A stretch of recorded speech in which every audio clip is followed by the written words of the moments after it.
So if we go to from bottom to top, the first one is Connext. We dive into this protocol and see what's happening here. So it's a non-custodial layer 2 payment channel technology that enables off-chain instant payments with low or zero transaction costs, helping scale on the Ethereum network and paving the way for the users like micropayments.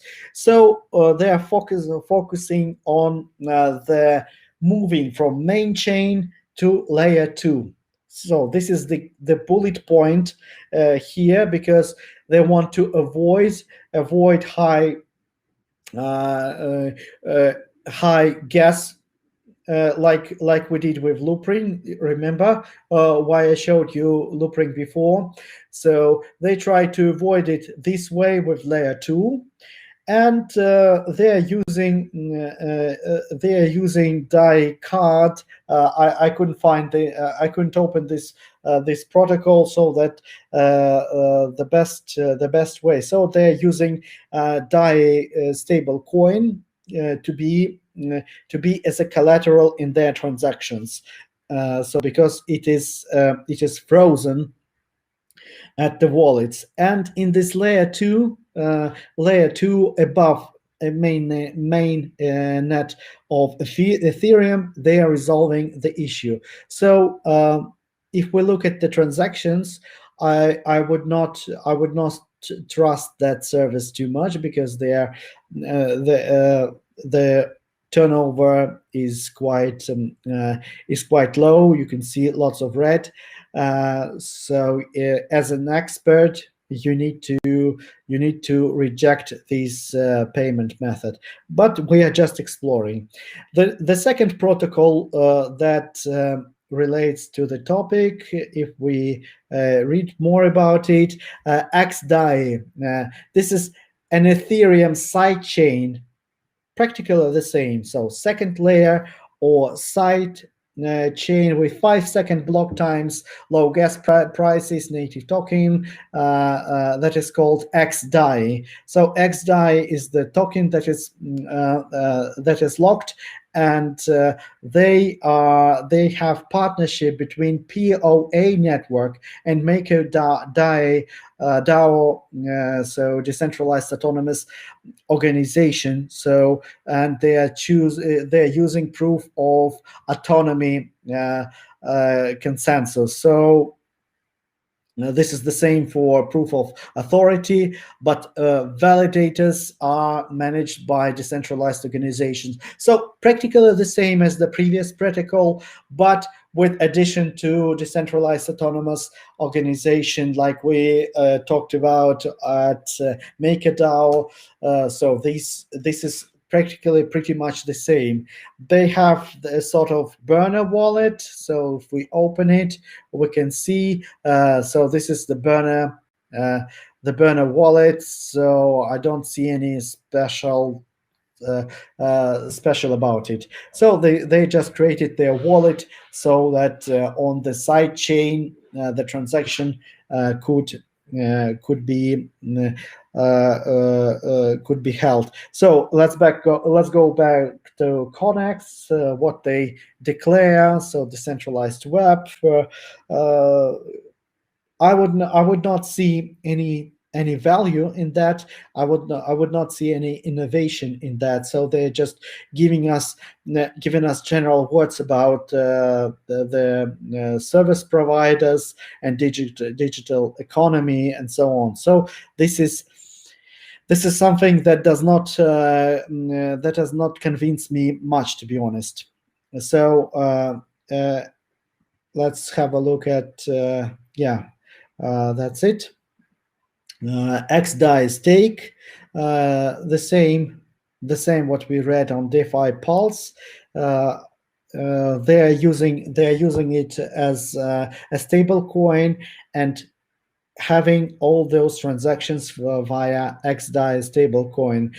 When we talked about synthetical assets. xDai is equivalent to DAI, so they just give a letter prefix to it and stake it. So this is their approach. Let's go back to DeFi Pulse and have a look at the next protocol.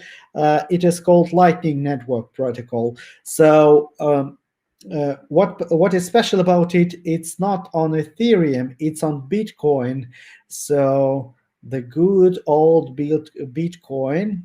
Let's read about it a little bit more. Lightning Network is a layer 2 protocol on top of Bitcoin that seeks to improve the scalability, moving small and frequent transaction off-chain, allowing for the fast peer-to-peer transactions in low fees.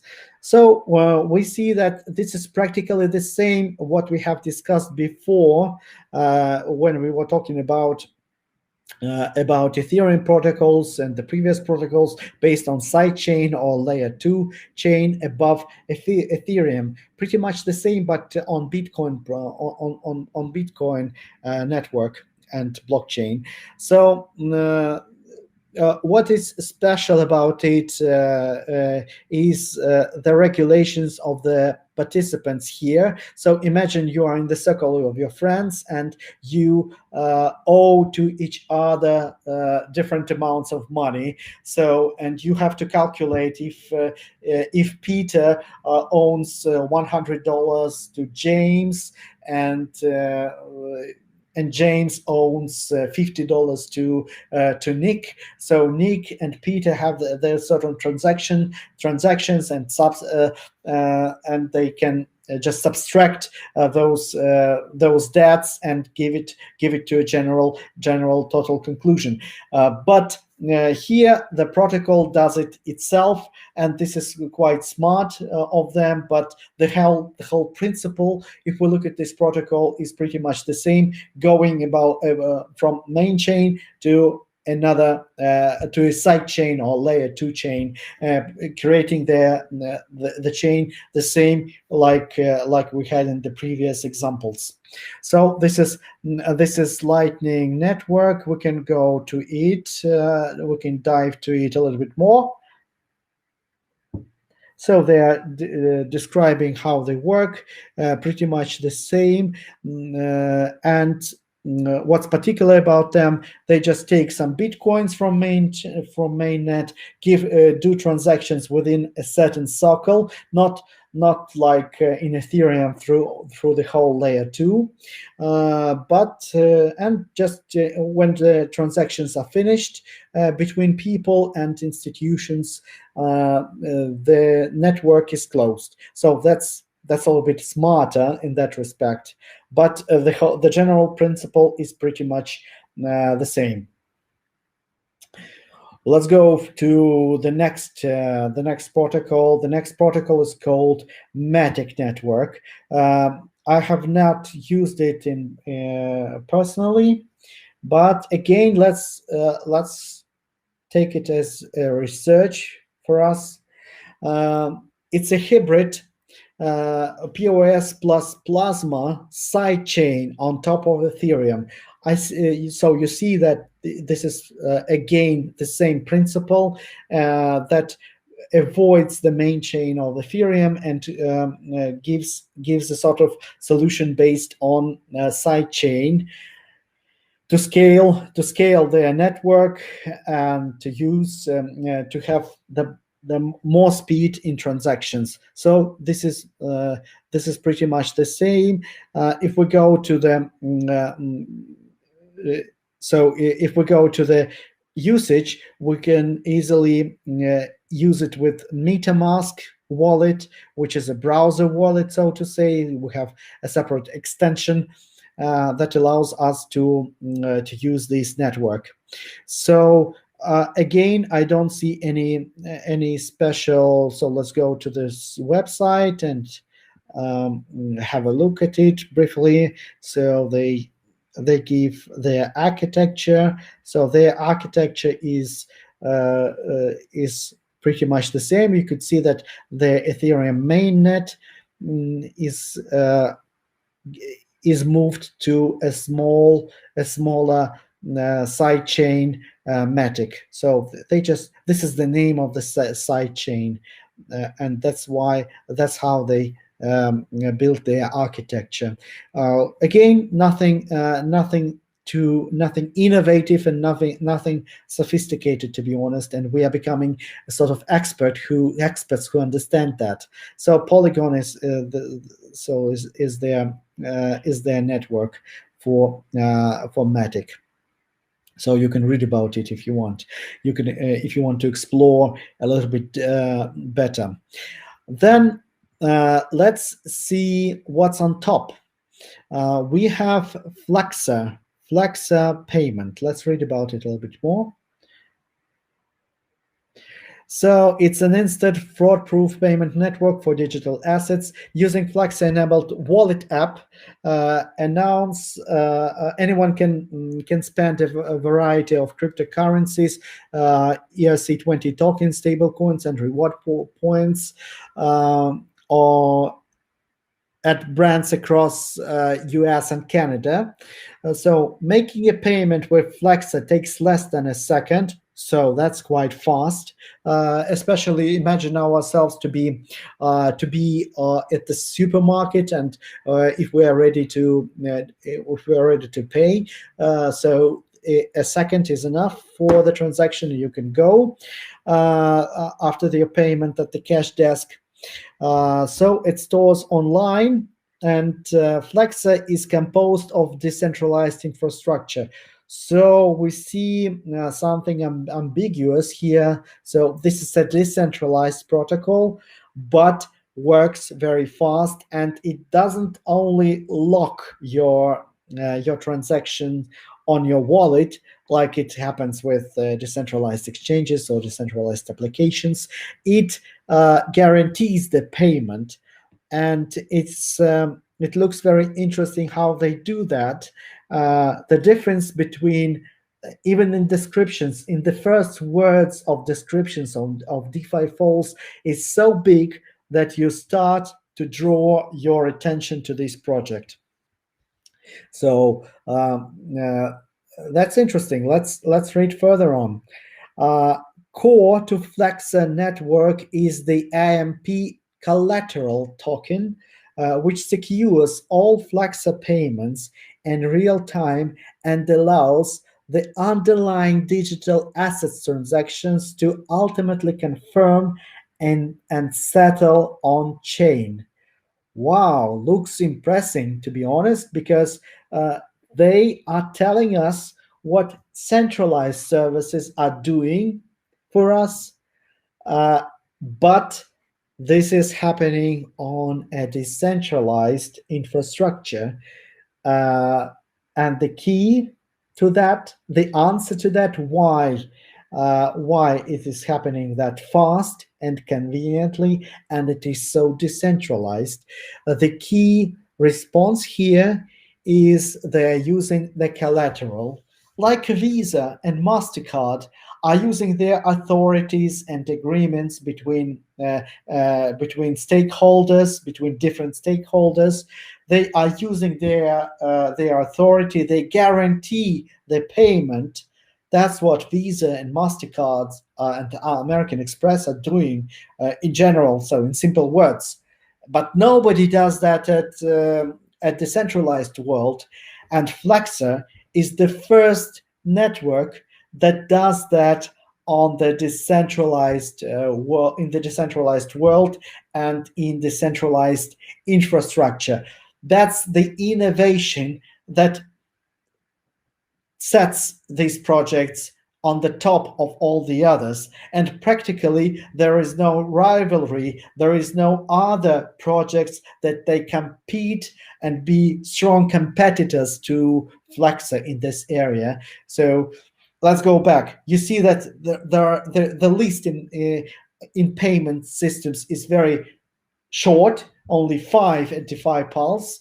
And we see the dominance of one project in the payment system. And we see the reason why it's happening, because they're bringing the innovation, the innovative technology that changes the market completely, entirely. So let's read further on DeFi Pulse. So using Flexa capacity smart contracts, anyone can provide AMP collateral to Flexa-enabled wallets, and they believe and trustworthy and useful and return, and they earn network reward in form of the small processing fee that Flexa charges to merchants. So we see how Flexa charges the merchants, and these charge is quite is not that big as in the centralized payment system. That's why for merchants it will be the merchants will be more interested in using Flexa because they don't care. Merchants and users don't care whether it's decentralized or centralized. They just need convenience and speed. So, but what makes it special? They do and create a separate contract type of the smart contract. It's called Flexa Capacity Smart Contract. We're gonna dive into it next time in a week, and this is a very interesting mechanism that is hidden inside this smart contract, and you will see how it works. And of course, the reward, the typical. Flexa payments are currently available on both iOS and Android, and they're coming to dozens of digital wallets by the end of 2020, with supports for more than 24 different digital currencies. Flexa claims to be the simplest, easiest, and safest way to spend digital assets today. So they're available. They're giving the beauty of centralized services. They're available, they are adopted, they're ready. The mechanism guarantees the payment, and at the same time, they are decentralized. So, in short, I want to tell you that this is one of the best. Or one of the best payment system, and practically the best and the only one of the best, so to say, platforms. And this explains why they have such a big share on the market. So they're taking 29% of the growing market. So this is a unique position. I can compare Flexa only to such situations when Microsoft issued Windows 95 operating system, and they took the major of the market at that time. So this is the comparison that can be applied to the same way. So the same way Flexa does now, the payment market is so rigid, so small, because nobody wants to guarantee the payments. So this is the problem. Despite how decentralized you are, how smart your smart contracts are, it's pointless because they don't guarantee. Smart contracts, as I said, can guarantee the transactions on decentralized exchanges. That's why they have blown to space last year so fast. But as for when it comes to guarantee the payment, so it's the other way around. Nobody wants to pay for that party, but Flexa did that, and that's their innovation. That's their challenge. Only such projects like Flexa, like Uniswap on decentralized exchange market, who are pioneers in their areas, who take the biggest risks applied to technology, because it's not enough to have a good technology for a successful business or platform. Besides technology, you need also the risks and marketing, of course. So those components are important, so that that any project could grow so fast. And next time in a week, we're going to be talking about Flexa in more detail. I will tell you a little bit more about Flexa capacity smart contracts. I will tell you about more about collateralization. We will have a look what we have inside Flexa ecosystem, which tokens we have, and how it works. And I will tell you more about one technology that gives unique experience in the payment sector. So that's what I'll be discussing with you. I'll be telling you about in the next video. So that's it. In conclusion, I want to say thank you for your time, and I want you to learn how to become experts in this area, and how to look at the projects as experts, not just like the beginners and newbies. So I hope this video was useful to you. Thank you very much for watching.